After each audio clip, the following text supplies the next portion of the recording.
C'est un privilège de nous réunir encore ce soir pour étudier la parole de Dieu. Donc c'est avec joie que nous voulons procéder à cette étude biblique de ce mercredi 20 janvier 2021. Comme nous l'avons déjà annoncé, nous allons poursuivre notre étude de ce soir dans le livre de Jacques. Jacques chapitre 2 et Jacques chapitre 2 et nous allons aussi lire un peu l'introduction de Jacques chapitre 3. Alors pour nous rafraîchir un peu la mémoire, cherchez dans votre Bible Jacques chapitre 2, nous allons lire la deuxième partie, c'est-à-dire le verset 14 à 26. Mes frères et mes sœurs, quelqu'un dira peut-être, je crois en Dieu, mais il ne s'agit pas de le montrer. Si nous voulons démontrer ou montrer que nous croyons vraiment en Dieu, c'est à travers nos actes. C'est à travers les œuvres, ce que nous appelons, ce que la Bible appelle, Jacques, les œuvres de la foi, que nous pouvons faire voir aux autres que nous avons la foi. Et Jacques conclut que la foi sans les œuvres est morte. Alors nous allons rapidement lire. Mes frères, que sert-il à quelqu'un de dire qu'il a la foi s'il n'a pas les œuvres? La foi peut-elle les sauver? Si un frère ou une sœur sont nus et manquent de la nourriture de chaque jour, et que l'un d'entre vous leur dise, allez en paix, chauffez-vous et vous rassasiez, et que vous ne leur donniez pas ce qui est nécessaire au corps, à quoi cela sert-il? Il en est ainsi de la foi, si elle n'a pas les œuvres, elle est morte en elle-même. Mais quelqu'un dira, toi tu as la foi, et moi j'ai les œuvres. Montre-moi ta foi sans les œuvres, et moi je te montrerai la foi par mes œuvres. Tu crois qu'il y a un seul Dieu, tu fais bien. Les démons les croient aussi et ils tremblent. Veux-tu savoir, ô homme vain, que la foi sans les œuvres est inutile? Abraham, notre père, ne fut-il pas justifié par les œuvres lorsqu'il offrit son fils Isaac sur l'autel? Tu vois que la foi agissait avec ses œuvres et que par les œuvres la foi fut rendue parfaite. Ainsi s'accomplit ce que dit l'Écriture. Abraham crut à Dieu et cela lui fut imputé à justice. Et il fut appelé ami de Dieu. Vous voyez que l'homme est justifié par les œuvres et non par la foi seulement. Rahab, la prostituée, ne fut-elle pas également justifiée par les œuvres lorsqu'elle reçut le messager et qu'elle le fit partir par un autre chemin? Comme le corps sans âme est mort, de même la foi sans les œuvres est morte.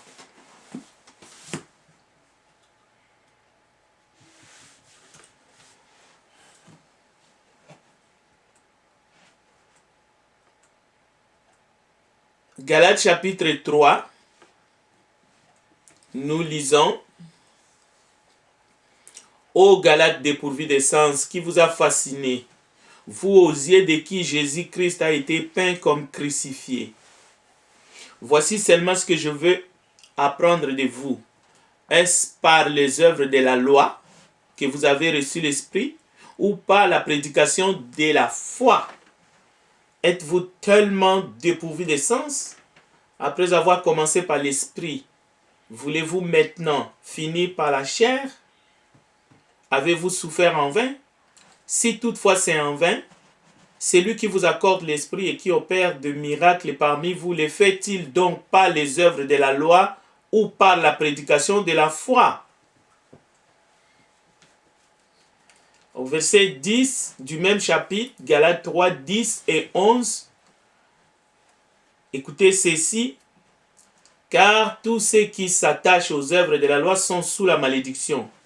Car il est écrit, maudit est quiconque n'observe pas tout ce qui est écrit dans les livres de la loi et ne les met pas en pratique. Et que nul ne soit justifié devant Dieu par la loi. Cela est évident, puisqu'il est dit, le juste vivra par la foi. Donc, comme nous l'avons dit dimanche dans l'étude, il ne s'agit pas de confondre ni d'opposer ces deux textes, parce que les deux apôtres du Seigneur ne se contredisent pas, mais les deux enseignements sont complémentaires. Mais dans l'esprit de ceux qui se perdent et dans la tête de ceux qui veulent tordre la parole de Dieu pour leur propre perte, ils vont trouver des contradictions là où ça n'existait pas. Les œuvres de la loi que Paul parle aux Galates sont des œuvres faites par obéissance aux exigences de la loi de Moïse. Et lorsqu'on espère obtenir une justice qui passera par la loi de Moïse, et cette loi disait, fais ceci et tu vivras, dit la loi. Donc, les œuvres qui sont faites dans l'espoir ou dans l'espérance d'obtenir par elle la vie éternelle, ou la justification du salut dans une vie ici sur terre ou ailleurs, je ne sais pas, dans une autre planète, c'est dans ce sens-là que les œuvres de la loi sont des œuvres mortes.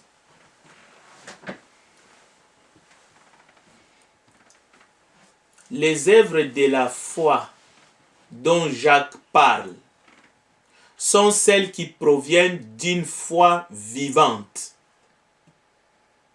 Voilà pourquoi l'absence de ces œuvres qui proviennent d'une foi vivante, d'une foi en Dieu, en Christ, démontre publiquement que cette foi, bien qu'existante, est morte.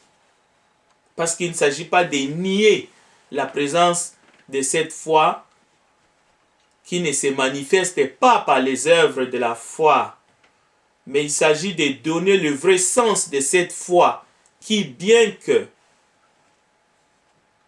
cette foi professe le nom de Jésus, confesse le nom de Jésus, mais par l'absence des œuvres de la foi, nous avons la démonstration, la Bible confirme, Jacques le dit, que cette foi-là, elle est morte.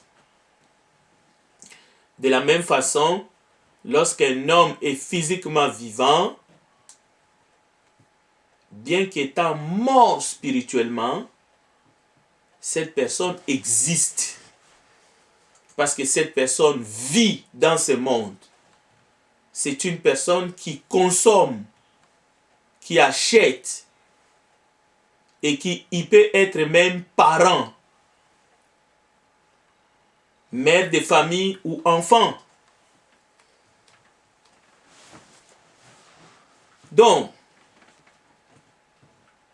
les dirigeants religieux qui enseignent, qui prônent le salut par la foi seulement, et Jacques le mentionne bien, vous avez entendu, la foi seulement, qu'on est sauvé par la foi seulement, sans les œuvres de la foi, enseigne une hérésie. C'est un mensonge. Et beaucoup de gens y croient. Aveuglement, bêtement. Chers frères et sœurs, chers amis, il n'y a pas de contradiction entre Paul et Jacques, les deux apôtres du Seigneur. Il n'y a aucun doute là-dessus.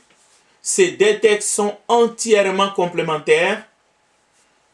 Les œuvres de la loi ou n'importe quoi qu'on peut faire pour s'auto-justifier quant à notre salut, ou ceux qui pensent qu'il faut appliquer tous les commandements, depuis les commandements qui sont dans les livres de Lévitique, Deutéronome, et d'autres encore que Moïse a enseigné, et même les traditions juives.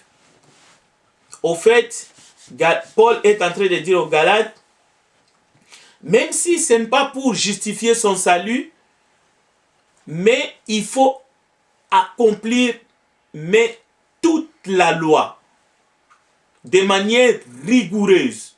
Sans cela, on est sous la malédiction. Mais Jacques insiste.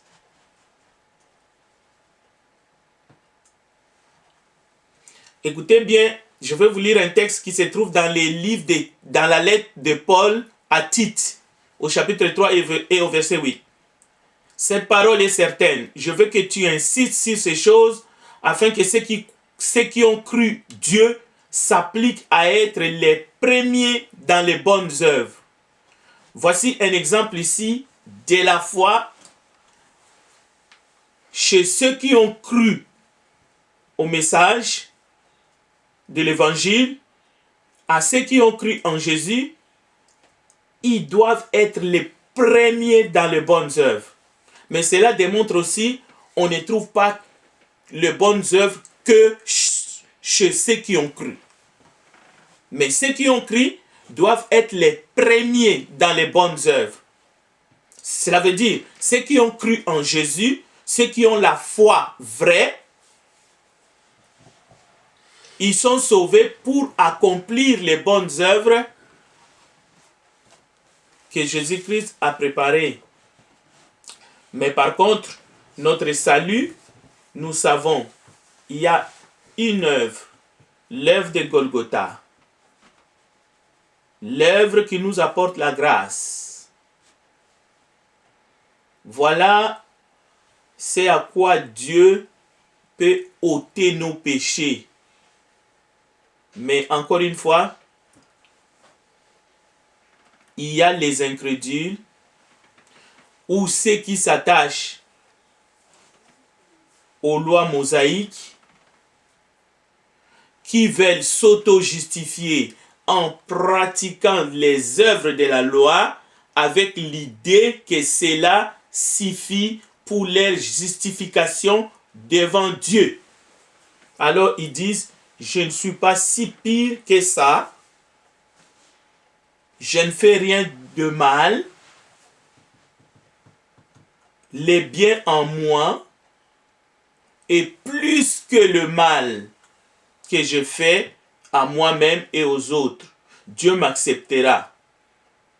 Alors, Éphésiens chapitre 2, verset 5 à 10, Paul déclare par l'Esprit de Dieu, Éphésiens chapitre 2, verset 5, nous qui étions morts par nos offenses, il nous a rendus à la vie avec Christ, c'est par grâce que vous êtes sauvés. Il nous a ressuscités ensemble et nous a fait asseoir ensemble dans les lieux célestes en Jésus-Christ, afin de démontrer dans les siècles à venir l'infinie richesse de sa grâce par sa bonté envers nous en Jésus-Christ. Car c'est par la grâce que vous êtes sauvés, par le moyen de la foi, et cela ne vient pas de vous, c'est le don de Dieu.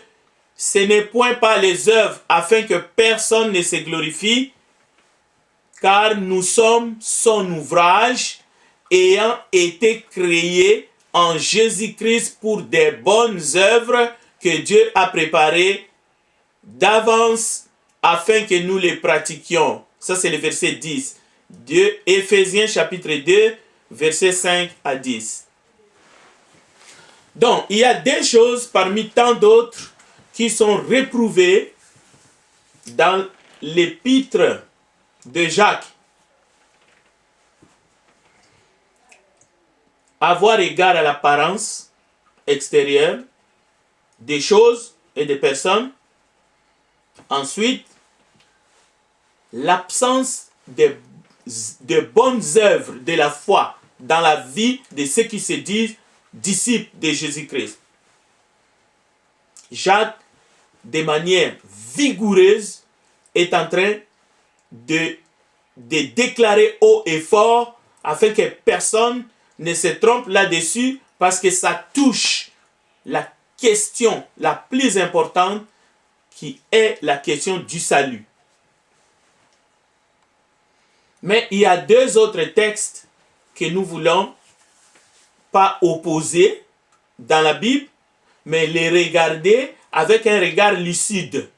Et je demande à deux personnes qui sont prêtes de prendre la Bible, et l'un va nous lire Romains chapitre 3, versets 27 à 28, tandis que la deuxième personne va nous lire Romains chapitre 4, versets 2 à 6. Alors, Romains 3, 27 à 28. Deuxième personne, Romains 4, versets 2 à 6. Où donc est le sujet de se glorifier? Il est exclu. Par quelle loi? Par la loi des œuvres? Non, mais par la loi de la foi. Car nous pensons que l'homme est justifié par la foi sans les œuvres de la loi.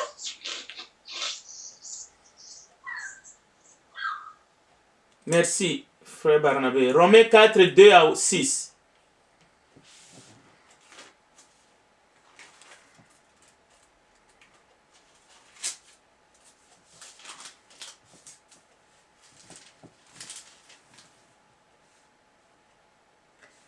Si Abraham a été justifié par les œuvres, il a sujet de se glorifier, mais non devant Dieu. Car que dit l'Écriture? Abraham crut à Dieu et cela lui fut imputé à justice. Or, à celui qui fait une œuvre, le salaire est imputé non comme une grâce, mais comme une chose due. Et celui qui ne fait point d'œuvre, mais qui croit en celui qui justifie l'impie, sa foi lui est imputée à justice. Continue. De même, David exprime le bonheur de l'homme à qui Dieu impute la justice dans les œuvres. Voilà. Donc, Romains chapitre 3, verset 27. Merci pour la lecture. Gloria. Nous avons ici ce que je viens de dire tout à l'heure. Encore une fois, Paul qui parle de l'importance de la foi par laquelle l'homme est justifié devant Dieu, sans les œuvres de la loi. Dans le sens ici de la loi que Dieu a donnée à Moïse. Il faut regarder la loi ici comme l'ancienne alliance. Mais Jacques est en train de nous dire la foi en Dieu, la foi en Jésus-Christ, qui n'est pas suivie, qui n'est pas manifestée par les œuvres de la foi, elle est morte. Cela veut dire qu'on ne peut pas prétendre que Dieu nous justifie avec une telle foi. Bien que nous pouvons confesser Jésus, le Fils de Dieu. C'est pour cela que Jacques, au chapitre 2, au verset 17, il va plus loin dans l'enseignement parce qu'il a remarqué probablement que parmi les membres du corps du Christ, la famille de Dieu, l'Église, qu'il y en avait qui sont tombés dans la léthargie. Si tu crois en Dieu, mais si tu n'agis pas, ta foi est complètement et totalement morte. Voilà le message de Jacques qui est plein de bon sens. Donc, Dieu nous appelle à travers sa parole dans l'épître de Jacques à la pratique de la loi royale dont Jésus avait déjà enseigné dans son sermon sur la montagne et dans plusieurs autres paraboles ou enseignements que nous avons dans la Bible. Mais rappelons-nous, la loi de Moïse était déjà violée dans son temps. Mais il y avait aussi beaucoup d'ajouts, beaucoup de traditions, beaucoup de coutumes. Déjà dans la loi de Moïse, au 1er siècle, qui favorisaient les uns, défavorisaient les autres.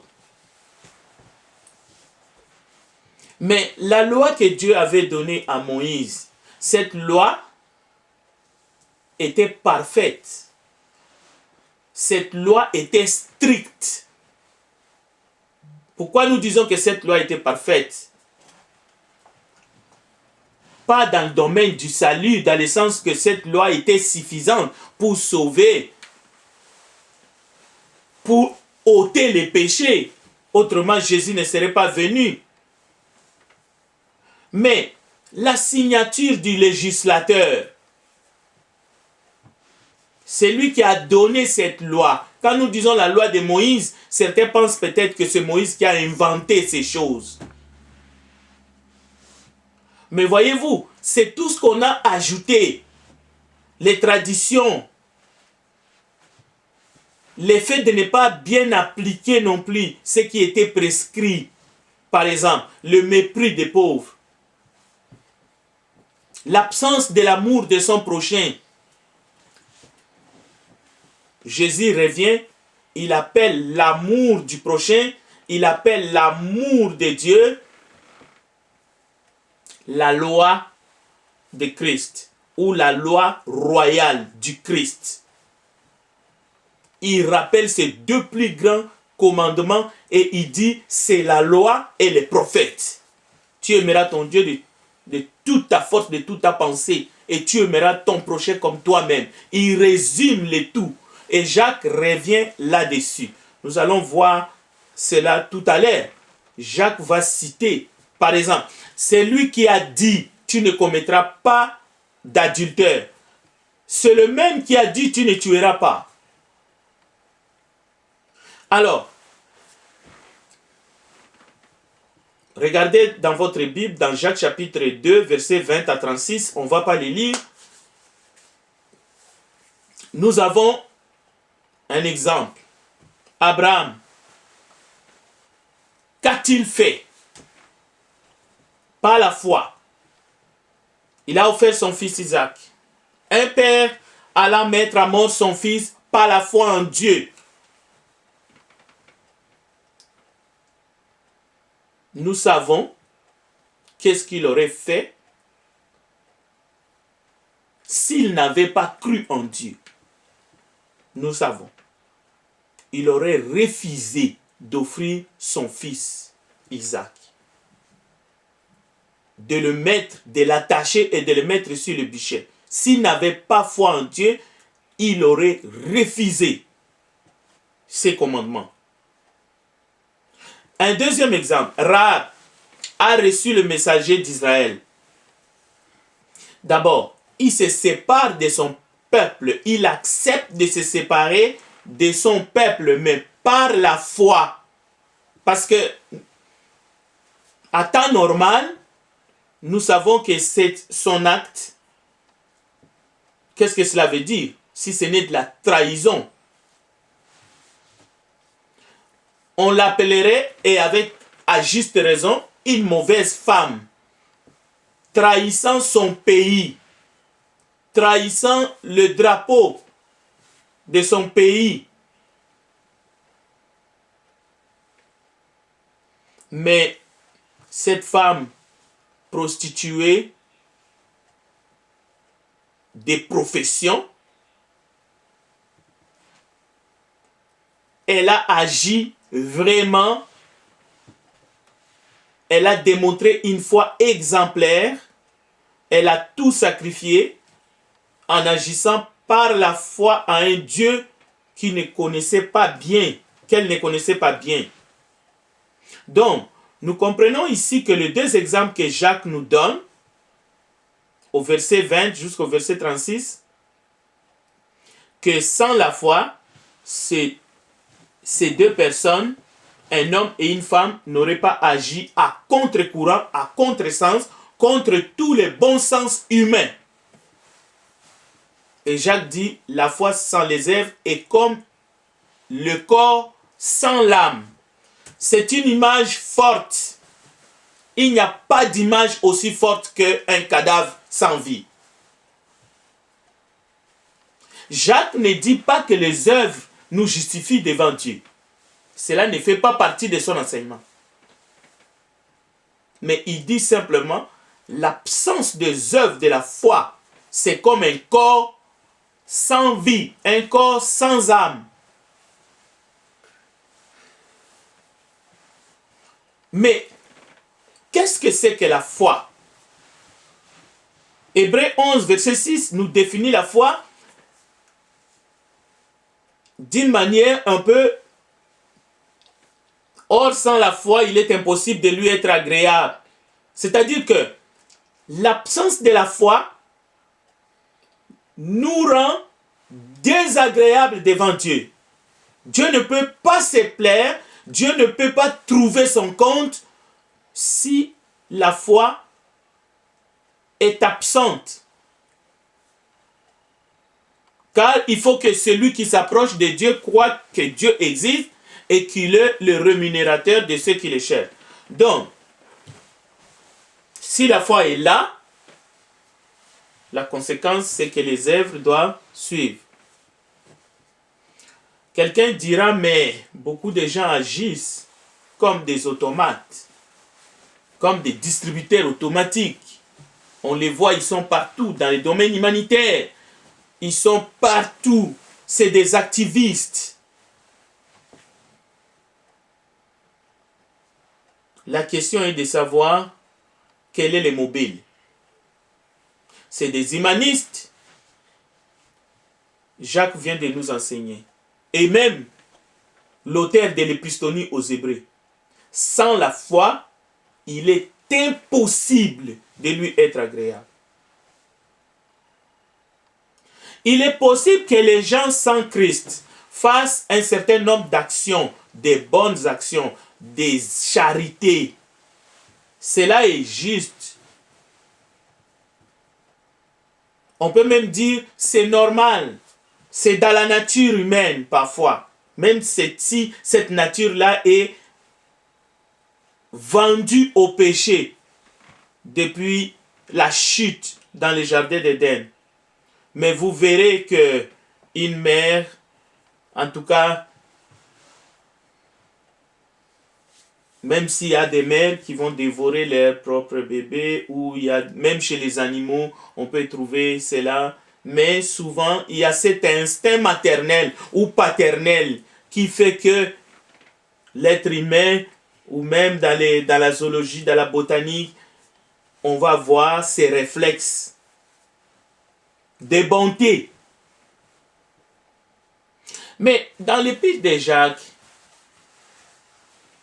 Jacques ne décrit pas les œuvres dans le sens général, mais c'est plutôt des œuvres qui manifestent la foi en Dieu, le Père, et en Jésus-Christ. Comme Jésus disait, croyez en Dieu et croyez en moi. Voilà. Il s'agit des œuvres qui manifestent la foi en Dieu, Père, et en Jésus-Christ. C'est cette foi-là qui est en action et qui produit les œuvres que Dieu lui-même en personne a préparées en avance.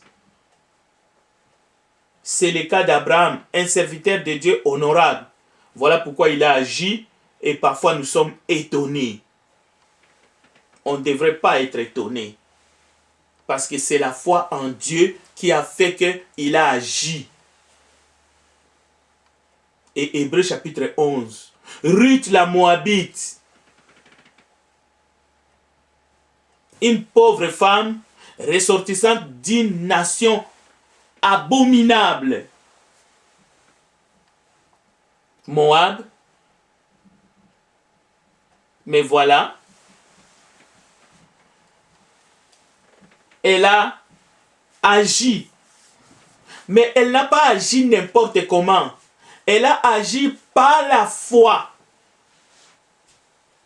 à Dieu, le Dieu de Naomi.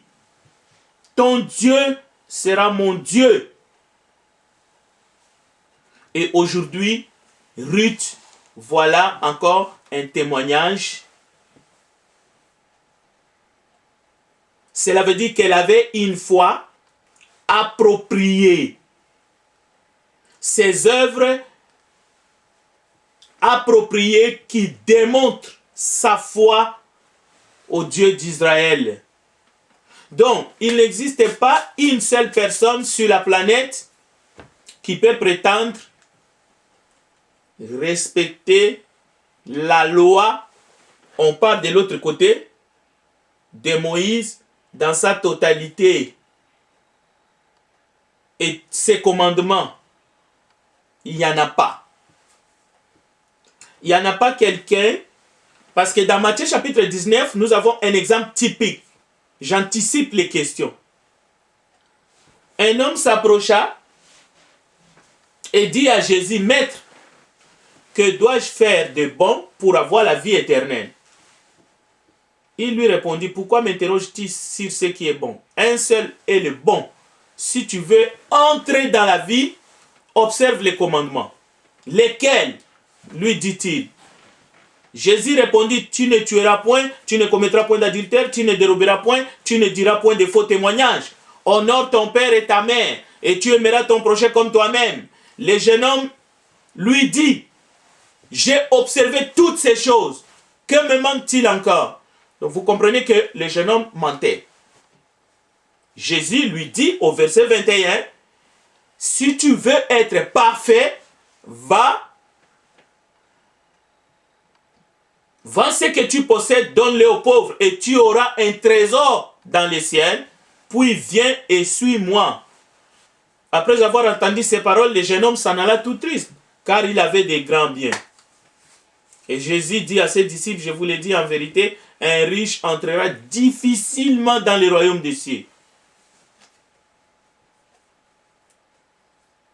Et vous connaissez la suite. Quelqu'un dira, mais ce n'est pas clair, Frédéric. Alors, je vous donne encore un deuxième texte. Luc chapitre 18. Jésus dit encore cette parabole, je suis au verset 9. Jésus dit encore cette parabole au sujet de certaines personnes se persuadant qu'elles étaient justes. Nous sommes en train de démontrer ici les gens qui pensent qu'ils peuvent être déclarés justes par ce qu'ils font.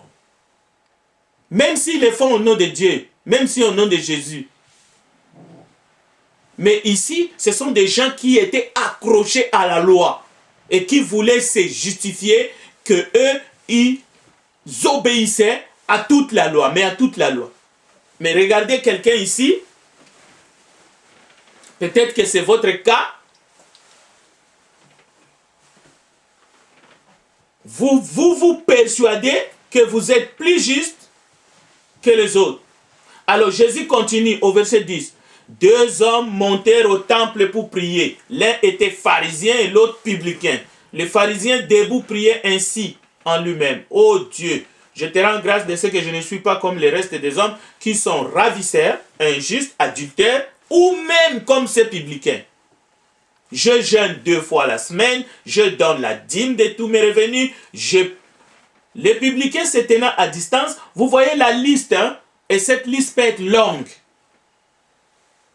Les publicains se tenant à distance n'osaient même pas lever les yeux au ciel. Et c'est ça la bonne attitude que nous devrions avoir. Mais ils se frappaient la poitrine en disant, ô Dieu, sois apaisé envers moi qui suis un pécheur. Je vous l'ai dit, celui-ci descendit dans sa maison justifié plutôt que l'autre. Car quiconque s'élève sera abaissé, celui qui s'abaisse sera élevé. Mais il ne suffit pas de dire, oh Dieu, sois apaisé envers moi, qui suis un pécheur, et ne rien faire sous prétexte qu'on a la foi.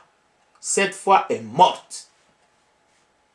Un chef interrogea Jésus. Nous sommes toujours dans Luc 18, maintenant au verset 18. Un chef, écoutez bien, c'est quelqu'un qui donne des ordres. Il interrogea Jésus et dit, bon maître, que dois-je faire pour hériter la vie éternelle? Jésus lui répondit, pourquoi m'appelles-tu bon? Il n'y a de bon que Dieu seul. Tu connais les commandements. Tu ne commettras point d'adultère, tu ne tueras point, tu ne déroberas point, tu ne diras point de faux témoignages. Honore ton père et ta mère. J'ai, dit-il, observé toutes ces choses de ma jeunesse. Il mentait. Parce qu'il n'y a pas un seul qui peut observer toute la loi. Impossible. Écoutez, Jésus ayant entendu cela, au verset 21, lui dit, il te manque encore une chose. Donc, la loi est un pédagogue. C'était pour venir nous montrer que nous étions pécheurs, que nous avions besoin de la grâce de Dieu.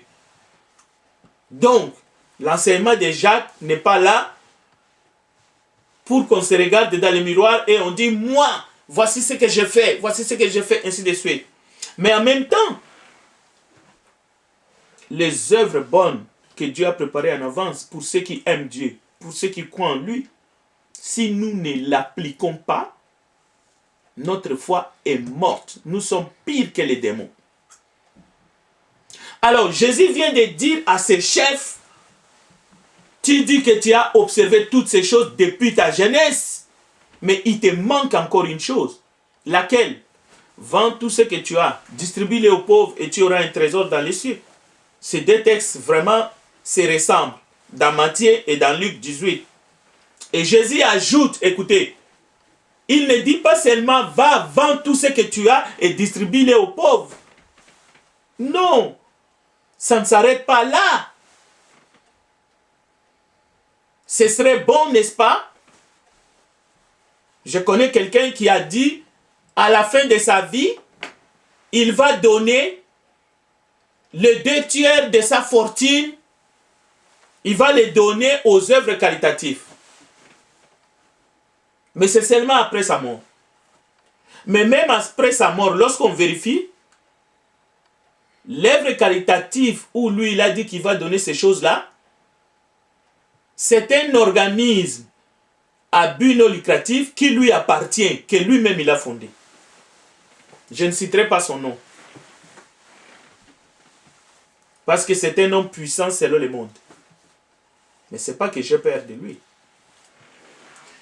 Bon, écoutez, l'important ici, c'est de ne pas de vendre tout et de distribuer aux pauvres. Jésus dit, puis viens et suis-moi. Viens et suis-moi.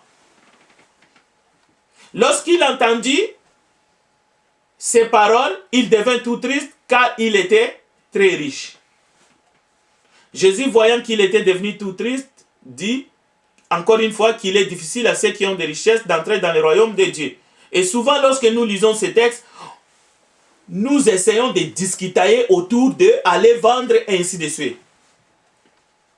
Mais on aurait bien aimé qu'il dise, je ne vendrai pas mes biens, je donne aux pauvres quand je les désire, mais je viens, je te suis. Lorsque je comprendrai bien ce que tu veux m'enseigner, peut-être à ce moment-là, je vendrai tout. Mais je viens, je te suis d'abord. Ceux qui écoutaient Jésus dire, et qui peut être sauvé? Jésus répondit, ce qui est impossible aux hommes est possible à Dieu.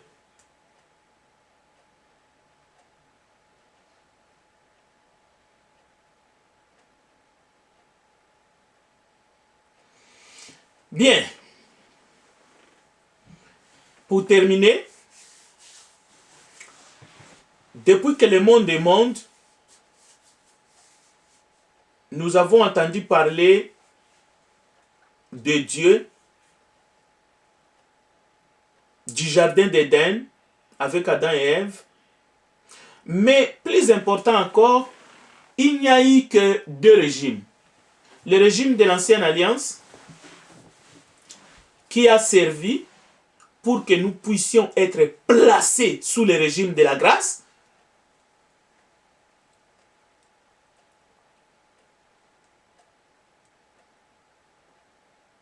Et terminons par Actes des Apôtres chapitre 15 pour comprendre un peu la colère divine sur ceux qui enseignent des bêtises. Actes chapitre 15 verset 10. Je vais demander à un frère qui les trouve de nous lire simplement et on passe aux questions.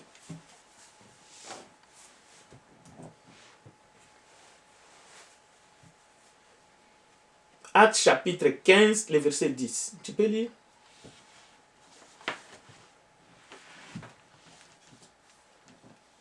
Maintenant donc, pourquoi tentez-vous Dieu en mettant sur le cou des disciples un joug que ni nos pères ni nous n'avons pu porter? Voilà. Pierre, à Jérusalem, une grande conférence, il s'élève en tant que l'apôtre le plus rapproché, pas les chefs. Parce qu'on voulait imposer aux chrétiens la loi de Moïse, aux chrétiens non juifs. Il va dire ces paroles. Mais si vous lisez Acte 15, vous allez comprendre que la tension était à son comble ces jours-là. Même Paul était presque déjà condamné.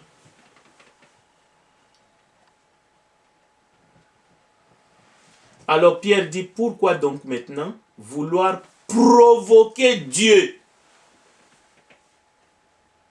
en imposant à ses disciples non juifs qui sont convertis, qui ont accepté la grâce de Dieu, pourquoi leur imposer un joug? Un joug, c'est un poids immense que ni nos ancêtres, ni nous-mêmes n'avons jamais eu la force de porter. Nous venons de voir ici que le jeune homme est venu, le chef est venu, j'ai tout fait ça. Mais Jésus lui dit, il te manque encore, il te manque encore. Mais la grâce de Dieu a été manifestée. Et aujourd'hui, quiconque croit et accepte la grâce obtient miséricorde. Mais pour pratiquer les œuvres que Dieu a préparées en avance. Je vais m'arrêter ici. Je vous donne le temps de poser les questions s'il y en a.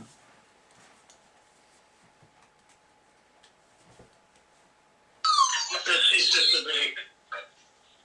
Si vous avez une question, un commentaire, vous aurez quelques minutes de les poser. Librement, on vous bouger le micro. Merci, frère Enrico. Moi, je vais dire un commentaire ou un ajustement sur l'étude que nos frères Frédéric. Premièrement, la lecture del texte, de l'étude que notre frère Federico nous a parlé, qui commence sur le verset 14, qui dit, del même chapitre 2, verset 14. Mes frères, que se dit aquel qui dit que la loi, si n'a pas pour la sobre, la foi puede les sauver. Je demande esa question à notre frère Frédéric sur le verset 14. Oui, que nous pouvons expliquer sur le verset 14, s'il vous plaît.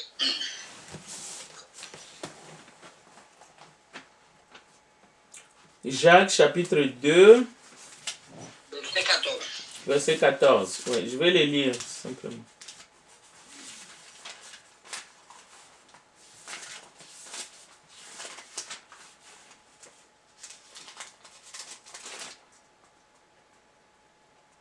Mes frères, que sert-il à quelqu'un de dire qu'il a la foi s'il n'a pas les œuvres? La foi peut-elle les sauver? Bon, si vous avez seulement la foi, si vous dites que vous avez la foi, j'ai la foi, j'ai cru, et que vous dites que vous êtes sauvé parce que vous avez dit que vous avez la foi, parce que vous avez confessé votre foi, c'est pas assez. C'est pour cela que je disais tout à l'heure que la foi seulement ne sauve pas. Mais cet enseignement est enseigné dans 90% des dénominations. La foi seule ne sauve pas. Parce que c'est ça dont il est question, verset 14. La foi seule ne sauve pas. Si vous êtes, je vais vous donner ici le plan du salut, par exemple. Et ne confondez pas les plans du salut avec les œuvres de la loi. Mais ces plans du salut, ce n'est pas rien. Prenez-les au moins comme les démons qui croient et qui tremblent. Alors, si tu as la foi en Dieu, on ne peut pas cracher sur cette foi-là. Parce que sans la foi, il est impossible de lui être agréable. Mais la question, est-ce que tu t'es repenti de tes péchés? Est-ce que tu as été baptisé pour le pardon de tes péchés selon les commandements de Jésus?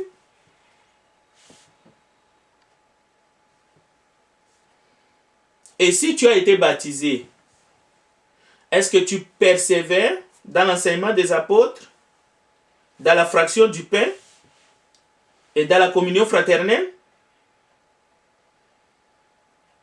Et si tu fais tout cela, est-ce que tu aimes ton prochain comme toi-même? Est-ce que tu aimes les autres disciples comme Jésus nous a aimés? Est-ce que tu abandonnes l'assemblée des saints? Hébreux chapitre 10, verset 25. Est-ce que tu participes à la table du Seigneur? Est-ce que tu donnes à la collecte? Donc voilà un peu comment est-ce que tu dois comprendre le problème ici, au verset 14, ce n'est pas les œuvres de la loi. Nous venons de parler de cela. Mais c'est les œuvres qui émanent d'une foi juste devant Dieu. Ce sont des œuvres qui émanent de la grâce. Parce que la grâce nous enseigne. Tite chapitre 2. Alors si toi tu dis tu as la foi, mais la grâce ne t'enseigne pas, tu vis comme le monde, tu es un ami du monde. Nous venons de chanter, le bon ami c'est Jésus-Christ. Mais si toi tu es ami du monde, tu es ennemi de Dieu. Malgré la foi que tu prônes. Mais encore une fois, la foi seule, ça ne sauve pas. Et surtout, n'utilisez pas Romains chapitre 9 ou Romains 10, 9. Encore une fois, la foi là qu'on chante comme un oiseau, ça ne sauve pas. Quelqu'un d'autre?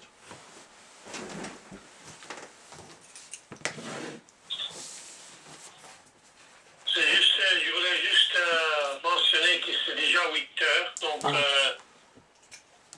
si vous avez des questions, peut-être vous prenez note de ces questions-là parce qu'il faut respecter le temps aussi. Amen.